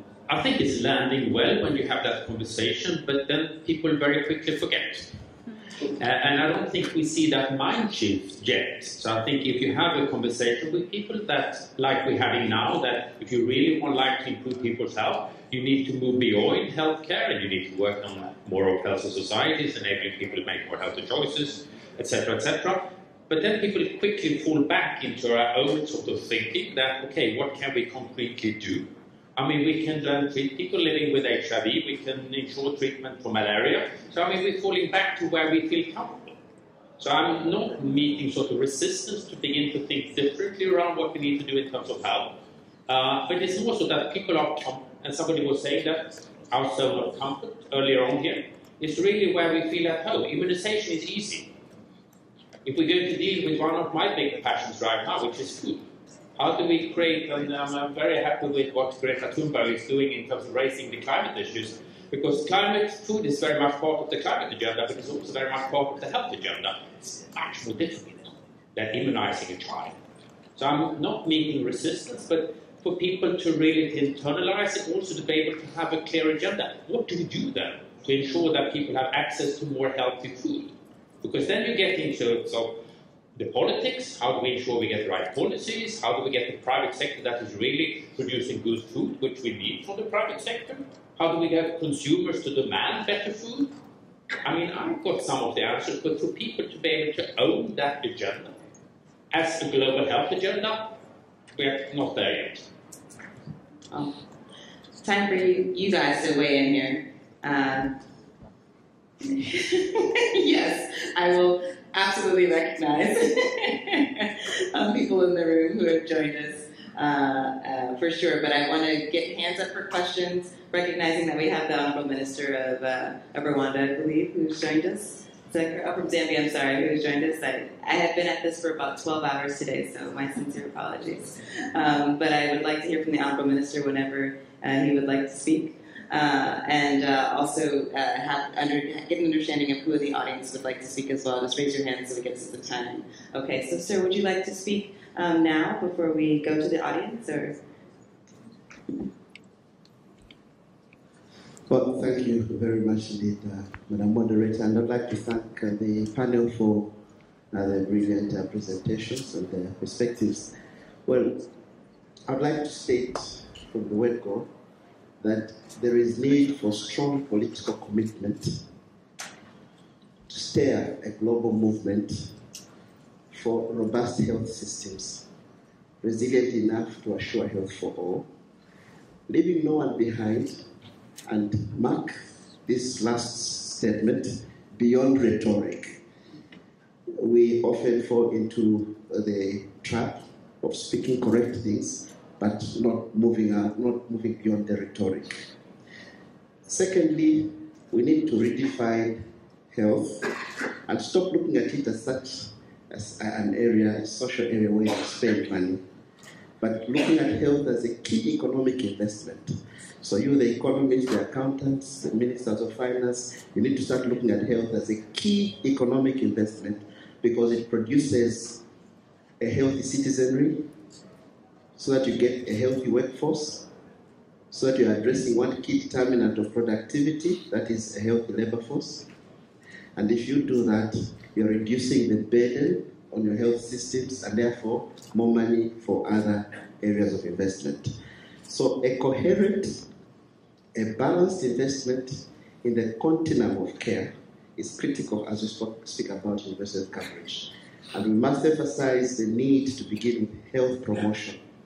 Health promotion is the power behind universal coverage. Empowering people with information to make responsible choices so that they can be protected from illness is extremely important. So investment in health promotion is very little. We invest more in commodities, but very little in health promotion. Whether resource constrained or very rich, there is need to strengthen health promotion. But I must emphasize more so for resource-constrained countries that investing in prevention is indispensable, and it will help us, improve outcomes. Let me move very quickly again to beyond the definition of health. I heard us talking about health, 15% expenditure on health, but we should look at what we call 15%. It's drugs, human resource in the hospitals and so on and so forth. But again, perceiving health as treatment is not the way to go. We need to look at health as wellness. We need to look at health as addressing all the social determinants of health.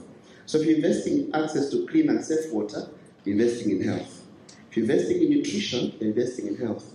If you're investing in education, most of the girl child is investing in health. So what is the definition of health? And so, should we talk about 15%? No. We should be talking about investing in health by definition, addressing all the key determinants of, all the social determinants of health. Then we'll be investing as countries in health. So the political will is extremely important. Ministers of finance and ministers of health need not talk just at that level. You need political will from higher officers. In Zambia, the president of the country, His Excellency President Kachagolunga, has made health, universal health coverage a political commitment. If you talk of NCDs, he has said the social movement in the country, jogging, exercising, and he speaks nutrition on a daily basis. He leads all the commemorations of these World Malaria Days, HIV/AIDS Days, and makes key pronouncements beyond rhetoric and pushes all of us into a multi-sectoral action, galvanizing action. That's much easier than leaving it to the Minister of Finance and Minister of Health to fight. Yeah, so political will at the summit is extremely important. And I'll conclude by saying that if we all, even in the corporate world, changed our perception and stopped looking at health as oftentimes an inconvenience and expenditure, that is so much draining on the treasury, but looking at it as a must invest sector, then we'll be beginning to redefine health, and we'll start seeing healthier societies with healthier populations, which will be richer populations. I thank you. Thank you. Thank you for joining us this evening and for grounding a lot of what we heard here in realities on the ground. I think that was it was really helpful to get your view of the world from the ground to Geneva. So over to questions. I know someone has a mic now, or I believe someone has a mic now. And we'll take a couple as time allows. Thank you. Go ahead. I'll see one in the back. Thank you very much. I'm Dr. Gerald Mtoji from Uganda, and thanks for the panelists. It was a good discussion. My question goes to Mr. Peter Sands. In our countries, Global Fund has some resources. These infectious diseases are associated with NCDs, for example, diabetes, even some cancers. And the management of these NCDs is the chronic care model, which the HIV has built over the time. Is it possible to leverage some of the resources to manage NCDs, using the Global Fund to manage, or for example, screen for cancer of the cervix, screen for diabetes and manage diabetes, and maybe even procure some supplies for NCDs, because we are all looking at the same person. And now people living with HIV are living longer, and they are no longer dying of HIV but dying of NCDs. So I think it would make sense to leverage some of those resources to manage NCDs. I would request his comment on that. Thank you very much. There was a question in the back of the hand raised. Thank you. Hello everyone, my name is Carrie. I'm a medical student from Australia and with the delegation of the International Federation of the Medical Students Association. Youth are very powerful change makers, advocates, disruptors, and important partners in global health. I'd like to ask the entire panel here today. We've heard the example of Greta Thunberg, who was an incredible 16-year-old activist making change across the world on climate change. My question is, how do we make meaningful youth engagement a norm rather than an outlier for these incredible but very unique standalone individuals? And how do we put political will and institutional will behind meaningful youth engagement to move away from tokenism, but acknowledging the value of youth, and including in monetary ways, for example, by putting financial support behind youth engagement? Thank you, Carrie. I know I saw a hand over here, Michelle, and I don't see others here, so let's make that our last one.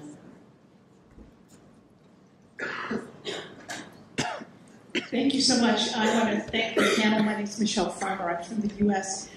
I would like also for the panel to make a few more comments around making the financial case for including children, adolescents, young people as part of the campaign for NCDs prevention and control.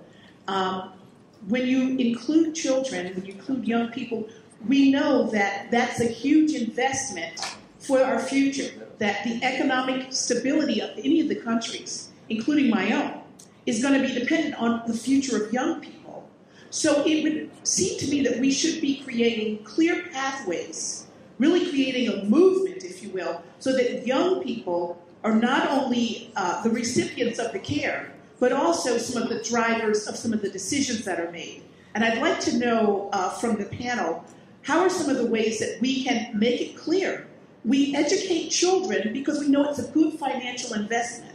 So any positive health impact we can make on the population of young people, data that we need to show our impact on the health of young people. To look at NCDs as a problem for 30 to 70-year-olds means that you miss the young child with type 1 diabetes, means you miss the child with leukemia. So I'd like to think that we can try to make sure that we are inclusive, not only in how we approach these, but recognizing the financial benefits of addressing NCDs in young people. Thank you. Thank you. And one last late-breaking hand went up. Let's hit another continent and a patient advocate, Bruno, in the back. Thanks. Hi, everyone. My name is Bruno. I'm also a patient champion representing Global Health Council. And my question, I also agree with the minister that health is a key economic investment. I think we all agree on that. But the thing is that it's always going to be someone else's problem. I mean, the government period usually takes 5 years. And we all know the nature of NCDs that, not cancer, but the rest of the NCDs, they will kill you slowly. So it's always going to be someone else's problem to handle that mortality. So my question is, how can we really make NCD policies a transversal situation inside universal health coverage? Not depending on the government period, but a transversal situation. Thank you. Okay, great. So those are our questions. And to recap, before Bruno, we had a question on sort of putting youth at the center of our agenda in terms of the NCD issue, as well as youth engagement beyond tokenism. And then we had another question around the transition from HIV to NCDs. So what I'll do is I'll go back down the line this way, and you can answer whatever you like, frankly. Thank you. In terms of young people's engagement, I think in some way what we can learn from, again, and we go back to Greta Thunberg, is that it was not anyone who's asked her, not anyone enabled her, not anyone who gave her money to do this. She just did it. And what she also, why she's been so successful is that because she's got an agenda. She's got a very clear message. And I think we need more of that. So, I mean, I was part of the early HIV/AIDS movement. I was part of why we created the Global Fund. And we had all the activists actually banging on our doors, get it done. Get the money out and working. And to have that pressure and that encouragement was enormous. And to have that from all parts of society. But I'm a little bit sort of give young people space, take it. The space is there, it's open. Over to you. Thank you. Thank you for the encouragement. And I just want to say, first off, I think some of the important things are happening already. So we have 2 questions actually out of 4 or 5 were from young people. And by having more voices, more youth voices, we see how diverse we are. So half of the world's population is under 30 years old. And that means that we should also take part.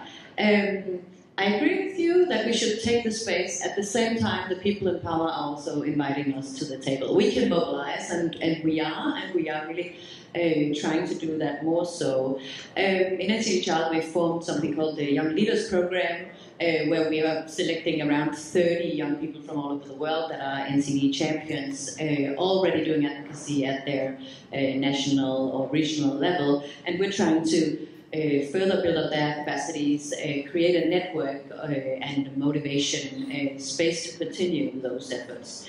So, and that's also to create an institution where that's possible, as well as sustaining the youth voice. And I think young people need to be there because we can challenge some of the conversations that are going on. And maybe we were discussing talking outside of the current silos and breaking down barriers. Young people can do that. We have new ways of thinking, new ways of also engaging. We are, what is it, digitally natives or whatever. But we basically use social media and grew up with it. So I think that's an important role for us to have. Back to Michelle's question around arguing for the inclusion of young people and children. I think one of the very strong statistics is that 2/3 of the people that die from an NCD die due to a risk factor that started in adolescence. So if we want to talk about prevention, we need to talk about prevention in childhood and adolescence. Yeah, thank you. Just to jump on the young people's bandwagon, right? I think there is a lot of crossover between what we have left to do in HIV and how that could impact total design across the NCD and UHC field. What do I mean by that? We hear a lot in the HIV fight about adolescent girls and young women and their multiple vulnerabilities and needing to intensify services. But we don't talk as much about young key populations, young gay men, et cetera, et cetera. And in fact, half of the new infections in our world are among key populations, and half of those are among key populations less than 25 years old. And when it comes to a generation, a digital generation, the I generation, the kinds of services that people want, that people need across countries, across this generation, they're very different than their parents or the grandparents' services. And for us to reach for the HIV fight, these younger people effectively, it's not reaching people who are positive or people who are negative. It's reaching a vulnerable generation with services they want, where they want, how they want them. And I think providing an amplification of participation for that will inform a lot about the kind of services that UHC and NCD could benefit from, targeting a new world, really, a new generation. So I would love to go into detail about justifying including kids and adolescents in NCD care. I'm a pediatrician and an internist, so I cover the birth to death kind of spectrum in that adolescent area. But as much as anything, I think we have to be conscious that what it means is we need to demand a societal time frame and not just a political time frame. Political time frames from election to election, 4 years, 6 years, 8 years. I need to have better health outcomes in that amount of time. That doesn't reap the benefits that we have from investing in kids to the degree that we need. But fortunately, I've never been to a country in the entire world that doesn't value their children. So having a societal priority and making that real, realizing there aren't many parents who will take care of their own health if they're not able to take care of their children's health, and demanding that as part of the system, that's better any calculations than we can possibly get.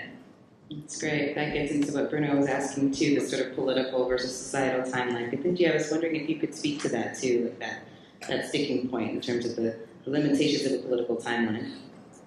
Wow, I think the last time I spoke about limitations of the political timeline, I was almost thrown out of the room because I said in many of the countries we work in Africa, the democratic ideologies of short-termism in power have everything to do with why our health systems are not consistent in countries. So when I talked about the president of Rwanda having been there, in power for a long time and saying many countries should consider that, I was almost thrown out of the room. So I'd rather not talk about that because there are many people here who probably have different views. But it's not also about longevity, it's also about building strong democratic institutions. It's not about the individuals. Is that if you look at most of the countries we are talking about, they have no party systems. They have no strong party systems. And the party systems are the ones that maintain ideologies over time. Most of our countries, every president runs with a new party. And the same president runs with 6 different parties by the time they are done. The parties keep evolving and changing names. So I think the whole thing is about building strong institutions and so that you can then overcome the short-termism. But I want to comment on one of the things that one of them is integration. I think integration happens in the country. We have cases where government leadership has actually brought partners together and ensure that there was integration. And I think that leadership needs to happen in the country.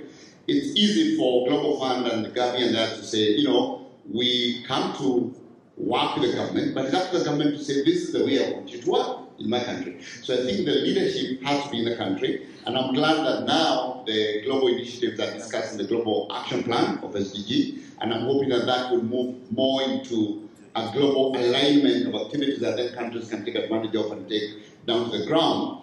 I look at the way we've set up the system. You know, when we started doing Global Fund and started doing HIV care and TB care, the crisis was so big that actually we built different health centers in the same compound so that you can address the issue. But now that the crisis has reduced, is it time to try and integrate the system so that instead of having a comprehensive care clinic on one side and the main health center here, how do you bring the two together now so that actually when you enter through one door, whether you have HIV, TB, pregnant, so that the screening happens. And I think that movement is time for it now, and I think the governments can lead that. That's a major issue of integration. But I want to comment very quickly on the youth. I think the youth are the biggest population, and it goes back to the power balance. That actually the power needs to move to where the power belongs.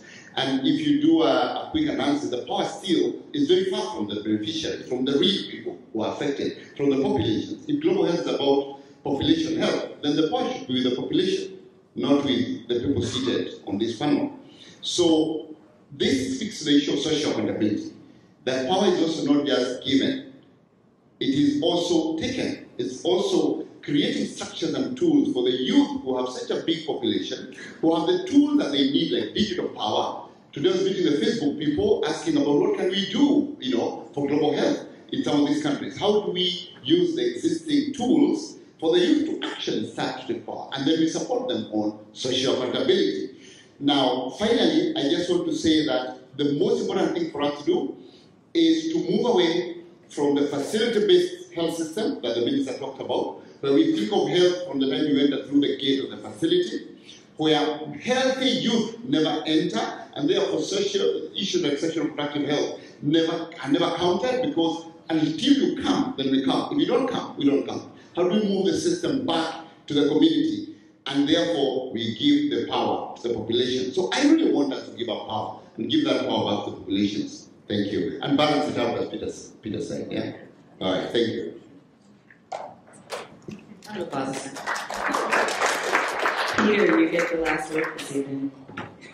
Well, first of all, I should address the question from the gentleman from Uganda. Look, one of the strengths of the Global Fund when it was created was the sort of get the job done mandate. Very clear focus, don't get distracted, stop people dying of the 3 biggest infectious diseases. And that clarity of focus had great virtue, and it's one of the reasons that so many lives have been saved. It also has had downsides, in that it led to some silos, some missed opportunities, and I think the challenge for us now is to evolve. And we're not going to take our focus off the 3 biggest infectious diseases. They are formidable adversaries. If we're already not on track to hitting the SDG 3 target of ending the epidemics by 2030, and if we took our focus off them at all, we would see an upsurge in deaths. So we're not going to take our focus off, but we are going to, and we are doing, more and more around when we are treating somebody in an HIV context, what else should we be doing for them? So, for example, increasingly screening women for cervical cancer, because women who are HIV positive are roughly 5 times as likely to have cervical cancer. Or, to give a malaria example, we're doing seasonal chemoprevention in parts of the Sahel. The big cost there is not the drugs. The big cost is reaching remote children in remote villages and so on. Once you've got to them, in somewhere like Niger, it makes sense also to do a nutritional assessment and provide them with nutritional supplements if necessary. And so that kind of thing. The second dimension in which I think we can be smarter is also where we're investing in systems. There's no doubt that in the early days, there was an element of building parallel systems because it was just a sense of urgency. But now, the things we're doing around, say, supply chain, we're helping countries build broad essential medicines supply chains, which are delivering way more than just the medicines required for AIDS, TB, and malaria. So we're not going to take the focus off the core mandate, but we are going to evolve to trying to be more patient-centric and broader in that sense, and broader in terms of the functional build-out. If I could just quickly address some of the comments around economics, and the Minister made this point very powerfully, and also another questioner raised it. Look, I think we've got a long way to go in two dimensions of economics, and I say this as somebody from an economic and financial background.